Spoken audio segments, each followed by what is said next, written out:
something. I have a little something. Maybe this will be up and down as opposed to left and right. We'll see. All right.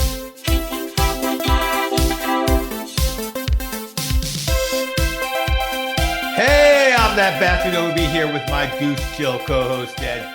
We are drinking from the garden hose, your favorite podcast about nothing. Get us wherever you get your podcasts. Please like us and leave a review to help promote the show. You can also come join the conversation with us at gardenhose.versell.app. Ed, how are you? Obi, I'm doing well today. Well, and why are we so joyous? I don't know. I made it through another day. You know what? You get to a certain age, Obi, you're just getting out of bed in the morning's a victory. You know what I'm saying? Unfortunately, I do. Unfortunately, I do know what you mean, that getting out of bed can be a victory to itself. And why is that your big victory for the day, Ed?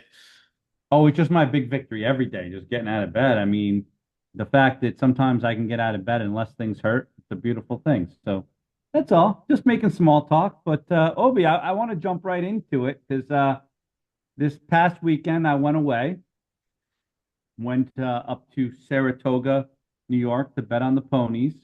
Okay. But that's not what I necessarily want to talk about. What I want to talk about is on the ride there and on the ride home, we passed a jail. It's called the Fishkill Correctional Facility. Yes. It's on Route 84 in Fishkill, New York, for those of you who want to play along at home.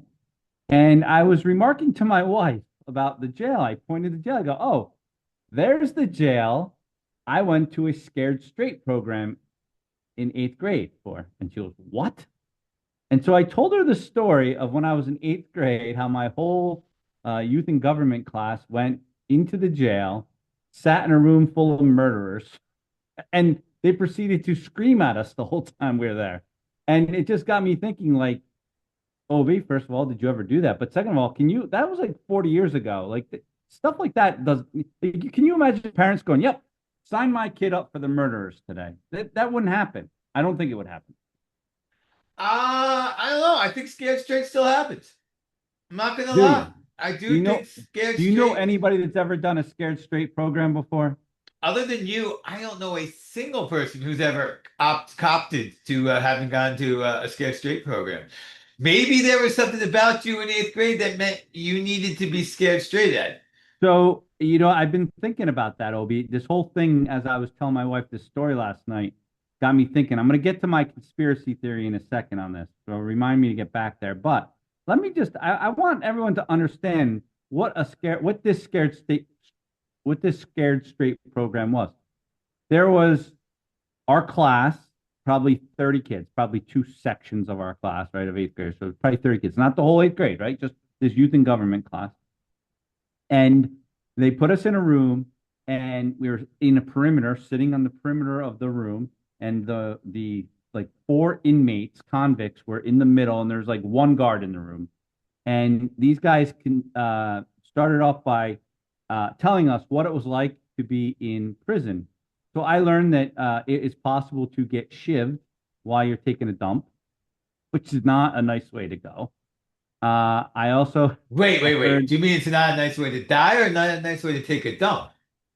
I don't think it's a nice way to do either. Okay. It's not a very comfortable way to take a dump, and it's certainly not a very honorable way to die. I'm trying to get stuff out and you're putting stuff back in. I don't like that very much. Well, I don't think you get shivved from there. I think you get shivved in a different location on your body, if you know what I'm saying. But in any event, learned about that, learned about how you make the shiv. But wait. Did you retain the how to make a shiv knowledge? Well, yeah, you need a toothbrush and you need something, to whittle down the end of the toothbrush to make it super sharp. Or what you could do is you could get a razor blade and you can just notch out the end of your toothbrush, not the area where you brush it with, but the other end. And then you put the razor blade in the notch and then you tape it. And so then you have like a razor blade at the end of your toothbrush.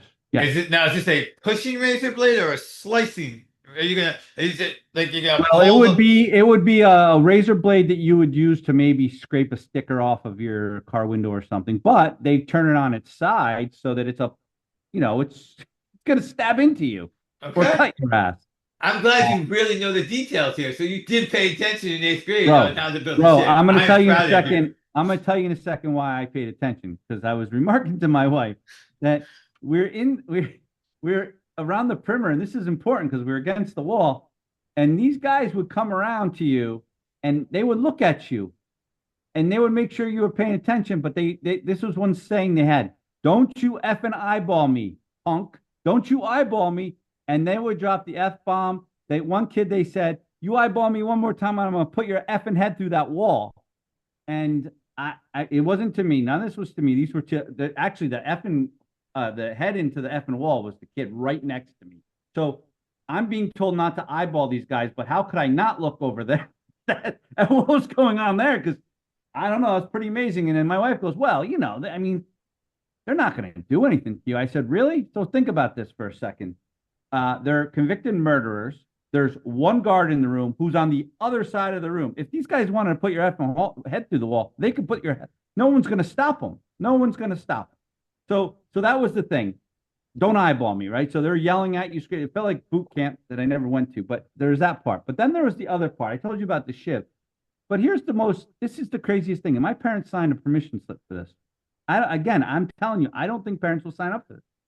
These guys proceeded to let us know how prison really was. And what I mean by that is they said to one kid, "You think you're a real tough kid." Different kid than was going to get his head put through the wall. "You think you're a real tough kid. You know what? You come in here, you know what's going to happen to you? You're going to become somebody's bitch on the first day. And you know what? When he's done with you being his bitch, he's going to trade you for a pack of cigarettes. If you're lucky. If he really doesn't like you, it might only be a cigarette. That's how worthless you are in this joint." Eighth grade.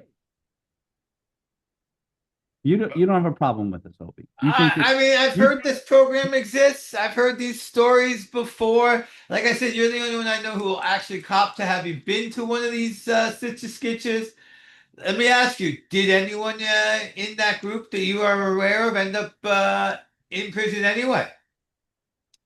I do think at least one, if not maybe more, went to jail from that group later in Okay. life. Not like as 16-year-olds either, like as a 30-year-old. So Okay. clearly the 20 years difference between the Scared Straight program and them, breaking the law. Obviously they forgot about it, but I don't know, Obi. I don't think anybody is sending their kid to Scared Straight. So I'd love to hear what people's thoughts are. Now, here, let me tell you the conspiracy theory, because this was the thing. I was not a bad kid. I was an asshole, but I was not a bad kid. So I think I'm wondering, did my class go and was it all a big ruse because we had like three bad kids in the whole school? Like, was it all a ruse to get those three kids to the Scared Straight program without singling them out? So they sent white guy Ed and all these other kids there. Like, or do you think, like, what's the purpose of just sending the youth and government class? Wouldn't you think they would send all of us or just the bad kids? Well, we're the bad kids in the youth and government class. Well, like I said, one of them ended up in jail.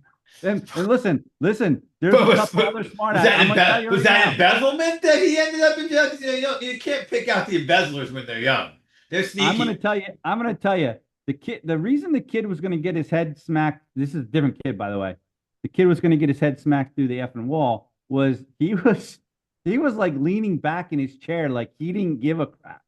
Like none of it phased him. So they needed to make it phase him, right? So that's the type of kids. Some of the kids, not all. Then you had me, who was like sitting up straight, not eyeballing anybody. I don't know. Like I didn't get yelled at the whole time. I did what I was supposed to. But you had these other kids who were like, yeah, whatever. Um, yes. So Obi, there were kids in that room that deserved to be there, if you know what I'm saying. But there were a lot of other kids who were straight A students that probably didn't deserve to be there.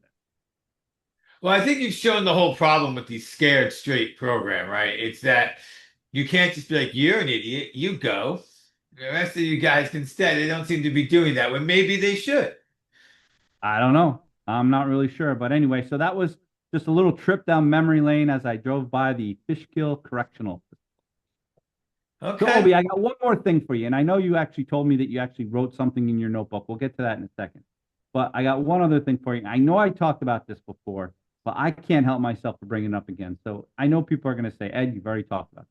But Obi, I still can't get over the fact that these guys in their early 20s, mid 20s, have these goofy mustaches.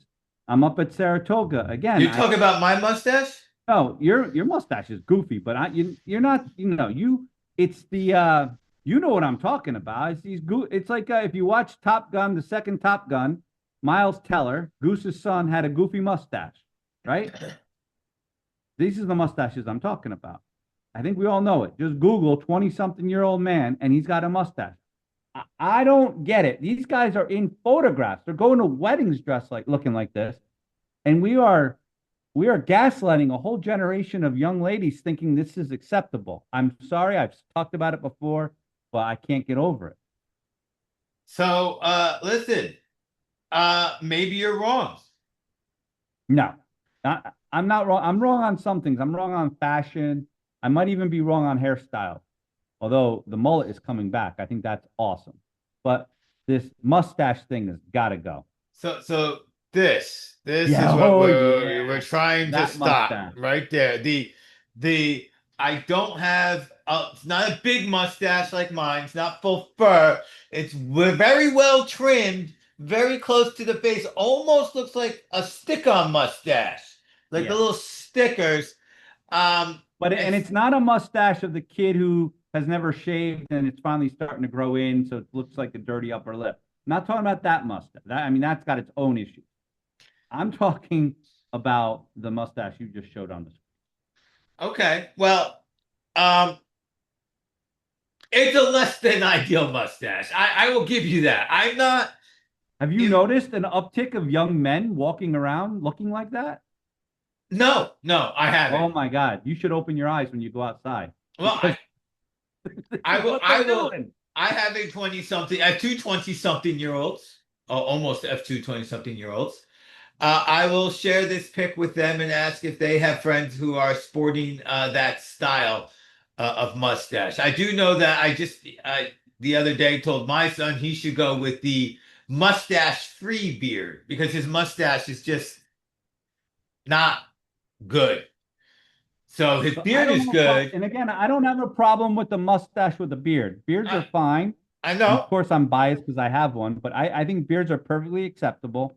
But this idea that it's okay to have a just a mustache. I mean, it's not even a 70s mustache, which are bad enough. Like the Tom Selleck thing, that's Hey, bad. hey, You, hey.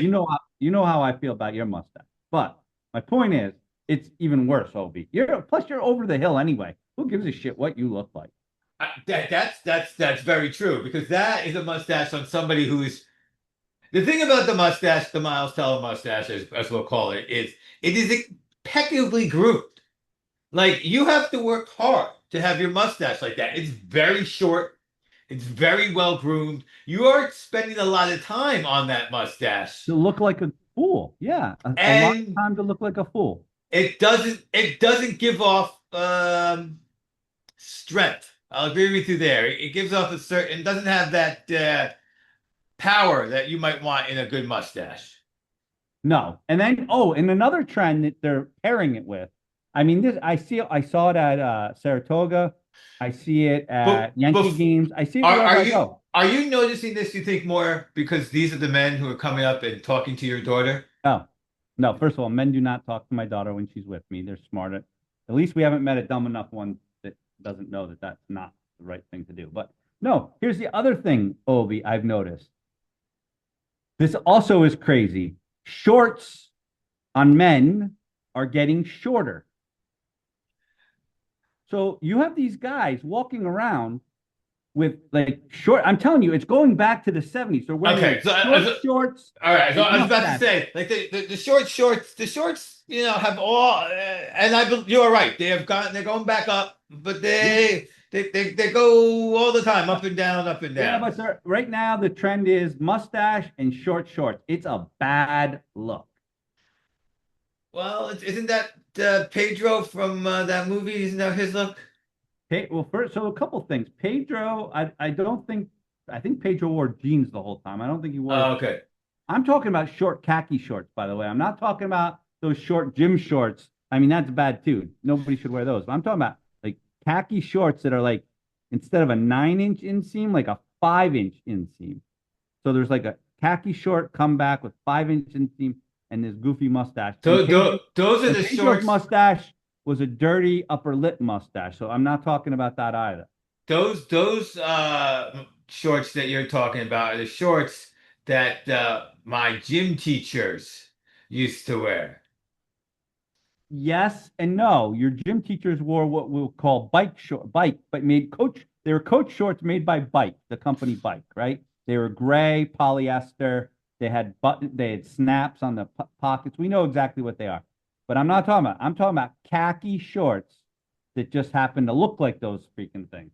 Okay. All It's a right. bad look. What the hell do you look at when you go out in the world? My wife. That's it. You just stare at your wife. That's all you look at. As far as the world needs to know, I look at my wife. I'm definitely not looking at 20-something-year-old men, though. I'll tell you that. Well, you That's for need to sure. check out these younger men. I'm telling you. Otherwise, there's Everyone, nothing. everyone, please note that Ed is asking us all to check out young men. 20 something I'm telling you legal. specifically, you need to check out these younger men. So we have something to talk about. The funny thing is that I have men of this ilk in my house all the time because that is who my son is, and I don't recognize these styles you're talking about at all. Now, at all. At all. Yeah, it's because you're too busy looking at your wife all the time when you go out. That's right. My eyes are focused where they're supposed to be. All right. Well, I think there's a couple of poll questions that come out of that. Okay. Uh, Yeah.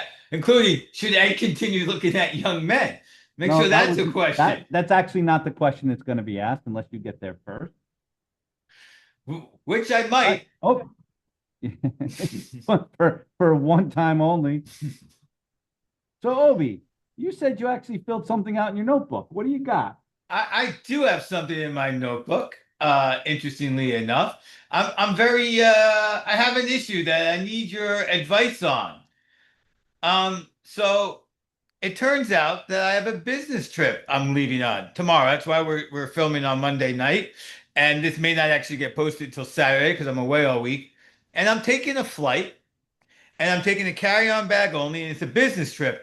So Ed, I need to know, do I go douche chill like you with the sports coat on in the airplane and completely relax the rest of the way? I won't be in first class though, or business class for that matter.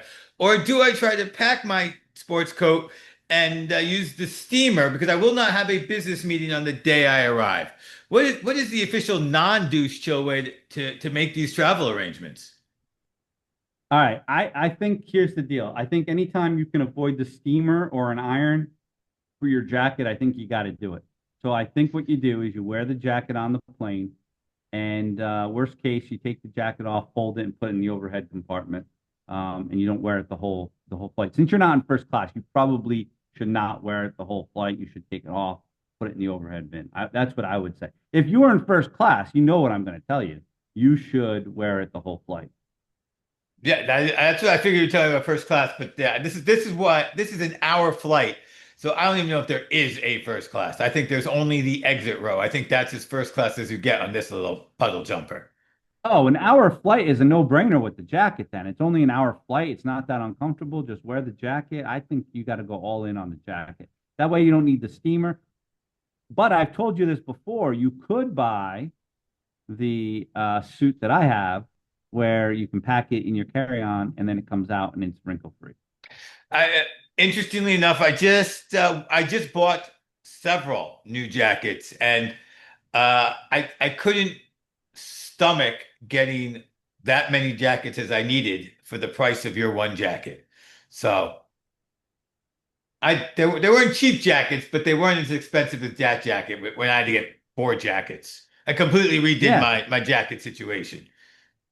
See, in the difference there is I paid for that jacket and I don't need a steamer, so I saved money on the steamer. You need a steamer and you got four jackets. So I don't know who's winning there, Wait, wait. but I think What? you wear the The jacket. steamer is free in the hotel, and you don't have to pay for it there. And Oh, you're staying at one of those nice hotels? and dry cleaning, you got dry clean your jacket anyway. You don't put your jacket in the regular laundry, do you? Oh, that's where you're wrong. The Oh, jacket I heck. got is machine washable, dude. There's no such thing as a machine washable jacket. They Oh, can yes, tell you there it's is. machine washable, but it will mess up those buttons no matter what. And the No buttons won't way. hold your No jacket way. tight. Oh No yeah, way. Ed. No Ed. way. My Ed. jacket is tailored for the hustle, man. You can put it, I'm telling you. I'm telling you. You have no idea, man. This is why you pay a premium for I fine wouldn't quality material. if I bought that jacket, which I highly considered, except I needed too many jackets. I would still dry clean. I don't care if it says machine washable. It is a jacket. If it does not need to be dry cleaned, it's not really a jacket. It's a Oh, sweatshirt, and it's a sweatshirt. oh, no, no. Maybe that's why the other guy didn't buy it. He's like, this is machine washable. He saw it and he said, Oh no, I figured out why the other guy. I don't think I told you the theory. I finally figured out why the other guy didn't buy the jacket. This is going why? back a couple episodes. So we are the Seinfeld of podcasts. So I got to go Seinfeld here. So there is a Seinfeld episode where Jerry was upset that he had to get a pair of jeans. New pair of jeans were like an inch like larger on the waist than what he was used to. So Jerry, small man, not a real man like us, he wore size 29, but his jeans had to be 30, or maybe he wore 28 and he had to get 29s, right? And he I don't know if you remember this episode, but he scraped off on the back of his Levi's, he scraped off the size of his jeans so no one would see that he got the extra size up. That's how vain Jerry Seinfeld was on the Seinfeld show, right? Right. So he scraped off the 29 so he could still tell people it was 28, which no one's looking. And so I'm convinced this guy who did not buy the jacket, because he kept telling me, and it finally clicked. He kept telling me the 44 wouldn't fit.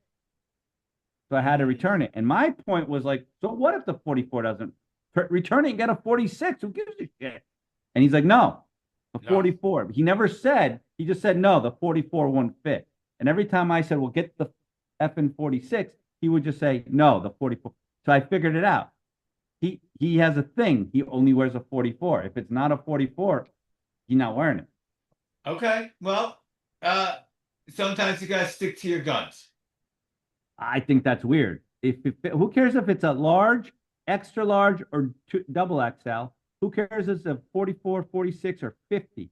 Things come in different sizes. Why does the size matter? Well, that's another poll you could ask. Why does the size matter? That's a great question. You can put a poll out there and find out. In clothing. Obi, In I want you to clothing. answer. Why does the size matter in clothing? I think, some people they feel about their body, and then if a piece of clothing tells them differently because of a number on it, they feel bad about themselves. So they say it's the clothing's fault and they get rid of it. Now the problem becomes if you have to get 8 different jackets that the 44 don't fit, and then you're like, oh.